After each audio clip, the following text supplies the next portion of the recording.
Grupo ND está ouvindo a opinião de autoridades sobre o cenário econômico, político e social neste momento de pandemia. Ex-governadores, ex-candidatos ao governo do estado, lideranças empresariais e senadores avaliam neste momento as ações do governo de Santa Catarina no enfrentamento ao coronavírus. É a série Visão Catarinense, comandada por Paulo Alceu. Hoje vamos acompanhar a entrevista com o ex-deputado federal Décio Lima. Então eu começo a entrevista hoje com o ex-deputado federal Décio Lima. Tudo bem, deputado? Tudo bem com o senhor? Tudo bem.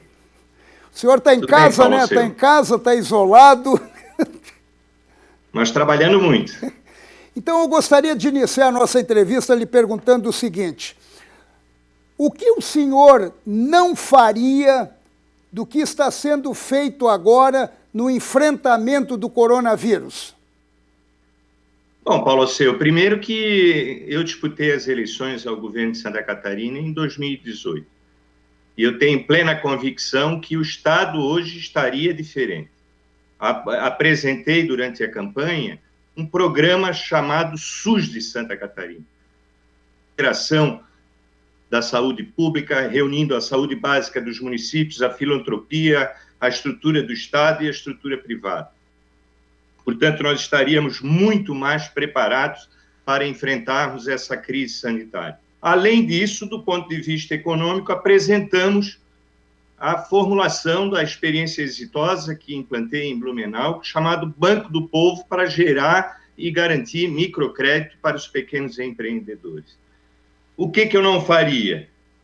Um governo ausente, um governo que parece um Gasparzinho daquele do desenho animado, que não aparece na vida do nosso povo, que não existe do ponto de vista dos acontecimentos, daquilo que cabe o Estado protagonizar.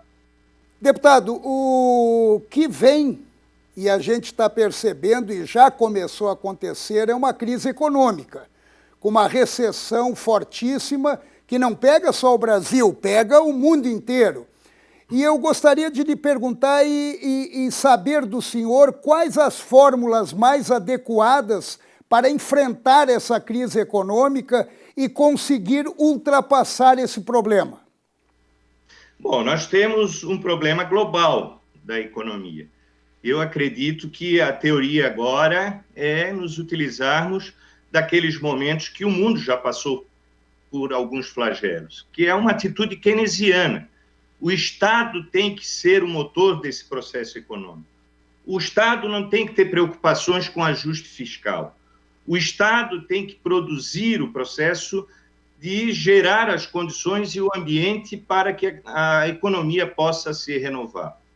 Porque, Paulo Alceu, nós estamos passando um acontecimento singular na história, eu diria, da humanidade. Juntou-se a crise sanitária, a crise econômica, a crise financeira e a crise política, com a humanidade e o povo brasileiro também tocado por muito ódio e por muitos processos de fragilidade, principalmente do modelo republicano e da democracia.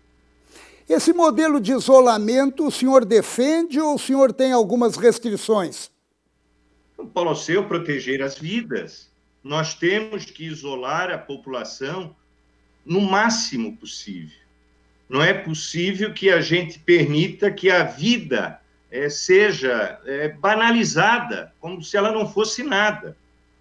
O isolamento é fundamental. Nós temos que ter também um planejamento que coordene as ações conforme a inteligência, a ciência já recomendam. Naqueles lugares que não pudermos ter isolamento, que geralmente são no processo de produção econômica, nós mantemos as regras do distanciamento, dos cuidados que precisam ter do ponto de vista dos aspectos de proteção, principalmente dos trabalhadores em todas as suas áreas. Agora, o que me chama muito a atenção, pelo que o senhor está narrando aqui, é a falta, de repente, no seu entender, de liderança para tocar esse processo. É esse o seu sentimento real? Isso é visível, Paulo Alceu. O povo catarinense está percebendo. E nós estamos aqui em Santa Catarina vivendo um governo que não existe. que apenas tocou os palácios do poder e completamente ausente da vida do povo catarinense. Me dê uma placa de uma obra, me dê um programa que foi apresentado nesse período. Absolutamente nada. Ou seja, nós não temos um processo capaz de garantir a unidade do povo catarinense, sejam dos empresários, dos trabalhadores, dos prestadores de serviços, dos micros e pequenos empreendedores, da nossa forte agricultura familiar e do agronegócio, a fim de enfrentarmos, no ponto de vista de garantir as vidas e também do ponto de vista de nós termos um prejuízo econômico menor do que este desgoverno, que com certeza vai levar ao nosso Estado, como já está levando, com 400 mil nesse momento aproximadamente desempregados, ao verdadeiro caos. Não tem liderança, não tem autoridade, não consegue aglutinar, não tem experiência, portanto, cabe a decisão política nesse momento de todas as forças, independente de partidos políticos. Nesse momento, a democracia, nas suas diferenças, ficam pequenas.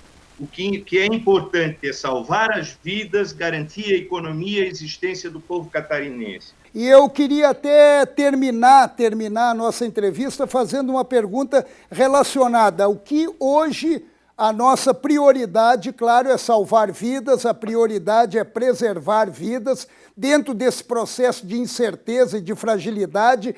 E a crise econômica, o senhor acredita que o Estado tem força suficiente de se superar? Eu não tenho dúvidas. Até pelo nosso aspecto da pulverização econômica.